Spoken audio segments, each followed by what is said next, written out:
The Queen's speech, will he have a photo beside him of her? We'll see. We will see. And the royal standard now flying. Flags are at half-mast all around the nation and the Commonwealth, but not here when the King is in residence. We are about to see King Charles III from the Blue Drawing Room of Buckingham Palace in his first address to the nation as King. Let's take a listen.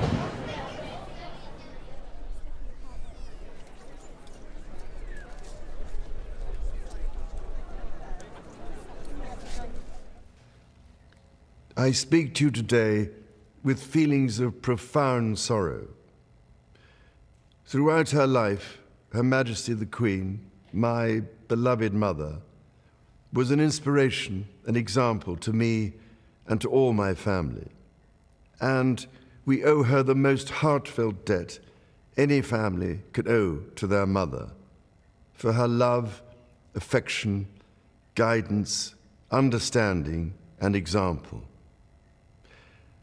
Queen Elizabeth was a life well lived, a promise with destiny kept, and she is mourned most deeply in her passing. That promise of lifelong service I renew to you all today.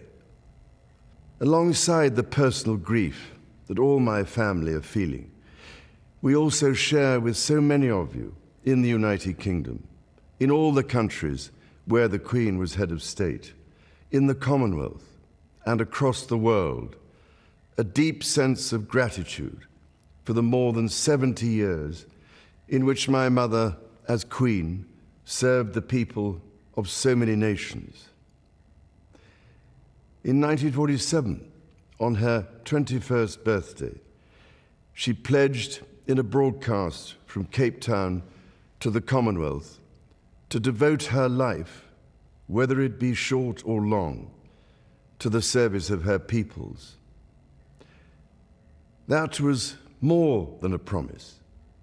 It was a profound personal commitment which defined her whole life. She made sacrifices for duty. Her dedication and devotion as sovereign never wavered through times of change and progress, through times of joy and celebration, and through times of sadness and loss. In her life of service, we saw that abiding love of tradition, together with that fearless embrace of progress, which makes us great as nations. The affection, admiration, and respect she inspired became the hallmark of her reign. And as every member of my family can testify, she combined these qualities with warmth, humor, and an unerring ability always to see the best in people. I pay tribute to my mother's memory, and I honor her life of service. I know that her death brings great sadness to so many of you, and I share that sense of loss beyond measure with you all. When the Queen came to the throne, Britain and the world were still coping with the privations and aftermath of the Second World War, and still living by the conventions of earlier times. In the course of the last 70 years, we have seen our society become one of many cultures and many faiths. The institutions of the state have changed in turn.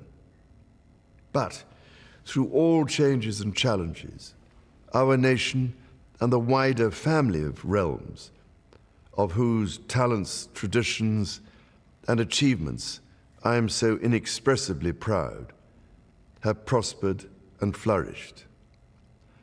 Our values have remained, and must remain, constant. The role and the duties of monarchy also remain, as does the sovereign's particular relationship and responsibility towards the Church of England, the Church in which my own faith is so deeply rooted.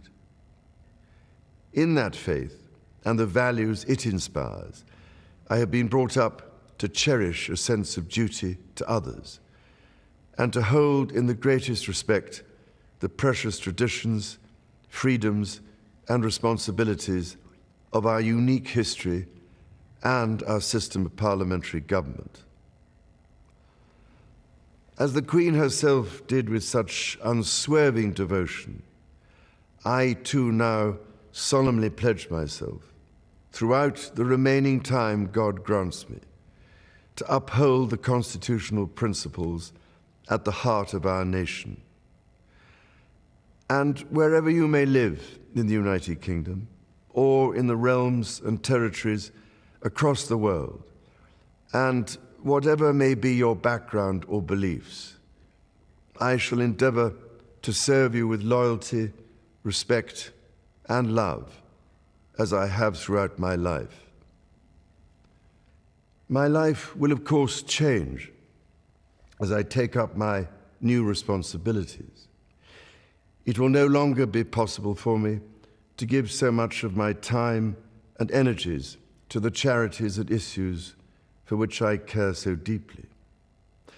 But I know this important work will go on in the trusted hands of others. This is also a time of change for my family. I count on the loving help of my darling wife, Camilla. In recognition of her own loyal public service since our marriage 17 years ago, she becomes my Queen Consort. I know she will bring to the demands of her new role the steadfast devotion to duty on which I have come to rely so much.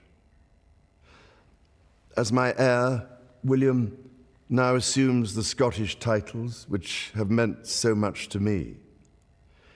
He succeeds me as Duke of Cornwall and takes on the responsibilities for the Duchy of Cornwall, which I have undertaken for more than 5 decades. Today, I am proud to create him Prince of Wales, Tywysog Cymru, the country whose title I've been so greatly privileged to bear during so much of my life and duty.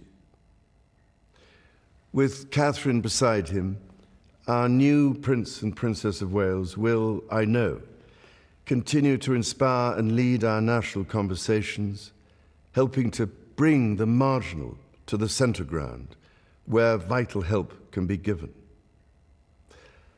I want also to express my love for Harry and Meghan as they continue to build their lives overseas.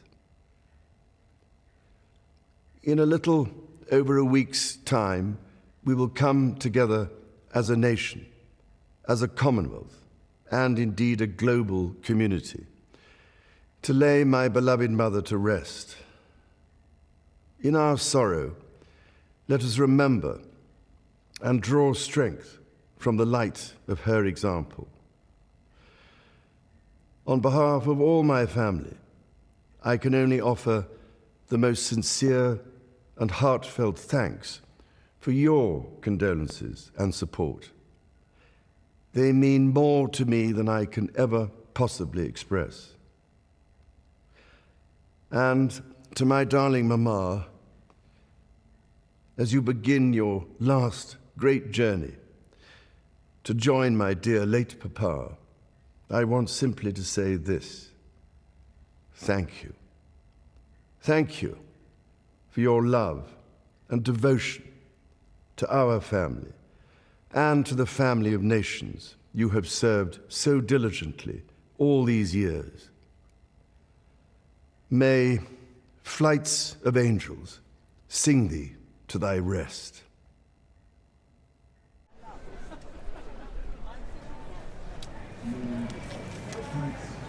From the Blue Drawing Room at Buckingham Palace, King Charles III in his first public address to the nation, announcing new titles for his heirs, for his wife, the Queen Consort, Camilla, and with a warm and loving remembrance of his mother, Queen Elizabeth II.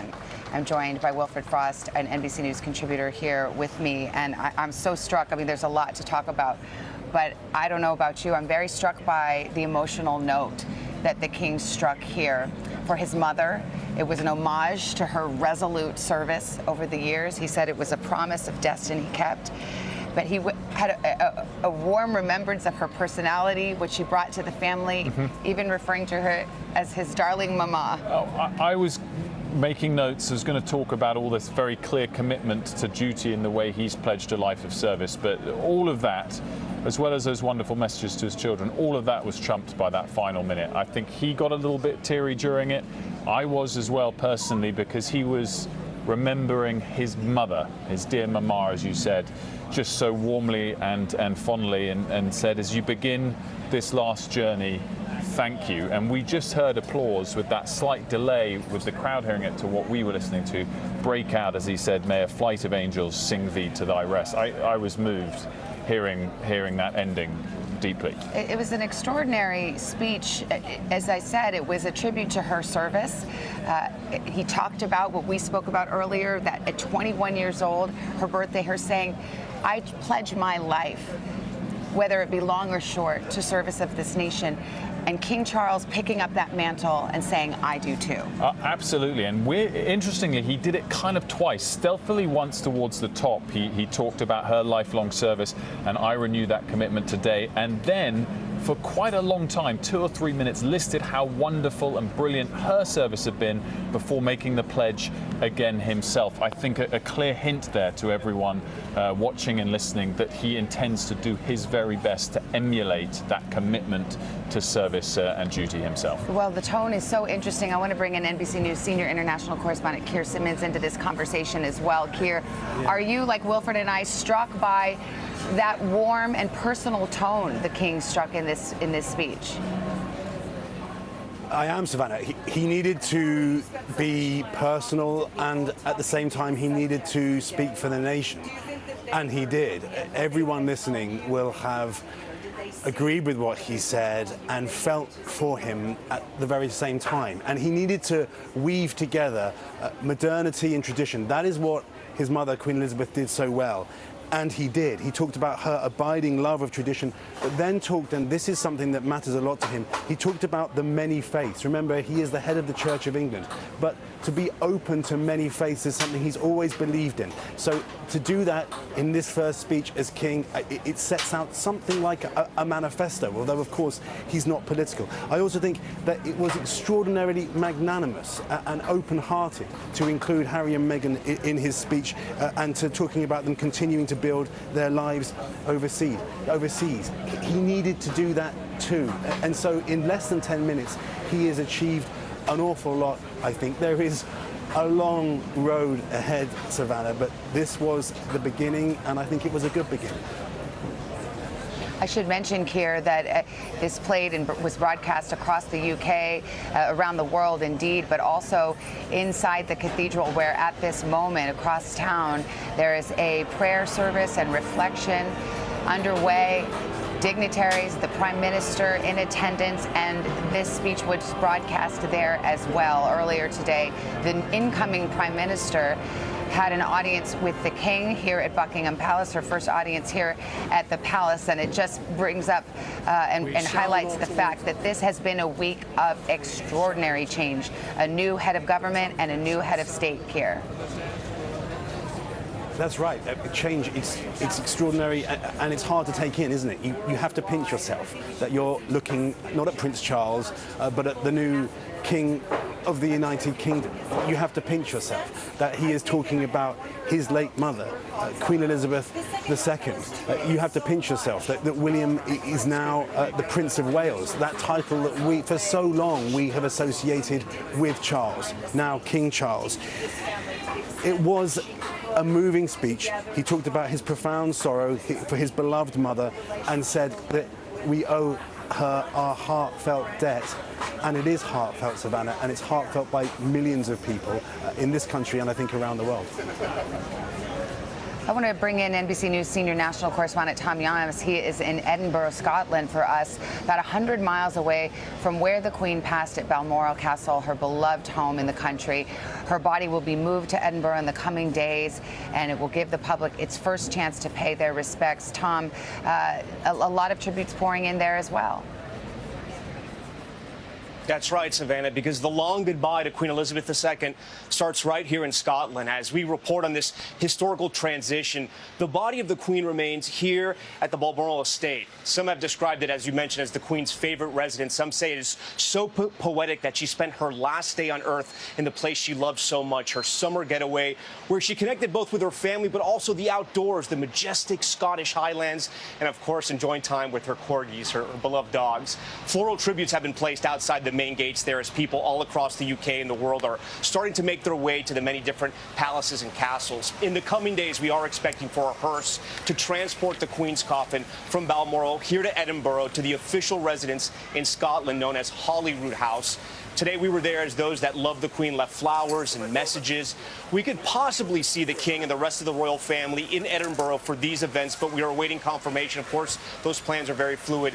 And then just behind me, you can see here, that is St. Giles Cathedral. You can see the crown spire there. And that's going to be the place where the public will get their first chance to pay their respects as the Queen's coffin will rest there for 24 hours. Throughout this process, the coffin will be watched over by the King's bodyguards. They're known here in Scotland as the Royal Company of Archers. There's expected to be a vigil with the royal family, and there are some initial reports the public will be able to view her coffin, but again, these plans can change at any moment. From there, the procession moves to where you are, into London. And Savannah, I've had the chance to speak with a lot of people throughout Edinburgh about what's going on and what's happening, and everyone wants to talk about the Queen. They all have very good memories. People are very sad, but they light up when you ask them because they want to remember her. They want to mourn her. And one great story, I was speaking to a man, he says he has a tradition where he drinks Macallan's 25 twice a year, on Christmas and on his birthday, and he says he thinks he's going to have some this weekend. Savannah?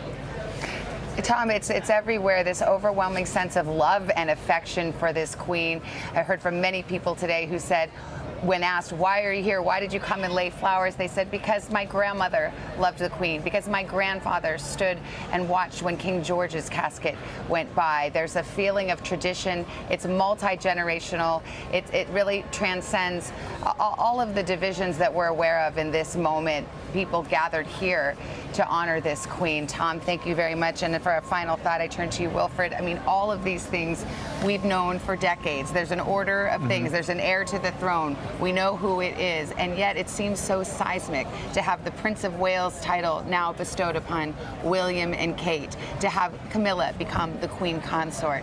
All of this preordained and yet no less stunning as it happens. He also basically just anointed his son the Prince of Wales there in that speech, or certainly that was the first that we heard of it. And of course, his wife now, Catherine, takes on a title of huge significance here in being the Princess of Wales. But when we heard that, which was warm and friendly, of course, to his son, but there was also a formality to it that made it necessary. You were just hoping he'd say something about Harry and Meghan as well, and it was wonderful to hear him talk of his love for them too. You know, many people have been wondering less formal roles for Harry in the next 10 days, and to see him included. We talk about olive branches being extended. That was certainly one of them. Yeah, well, it has been a remarkable day here at Buckingham Palace. To all of our correspondents and contributors, thank you so much. We are going to be here in London as these events unfold in the coming days. And tomorrow morning, a very important event that we will cover live here on NBC, the meeting of the Accession Council. That is where King Charles III will be formally named king. William will be there in attendance. Queen Camilla will be there in attendance as well. The coronation is some time away. We don't know when that can be. It may be more than a year, but in any event, things are rolling now. The King has addressed the nation, and a new UK is being born as we speak. That concludes our coverage of King Charles III's first address to the United Kingdom. We'll have much more throughout the day on MSNBC and on our streaming service, NBC News Now, and of course tonight on NBC Nightly News with Lester Holt. Return most of you now to your regular programming. For all of us at NBC News, I'm Savannah Guthrie in London. This has been an NBC News Special Report.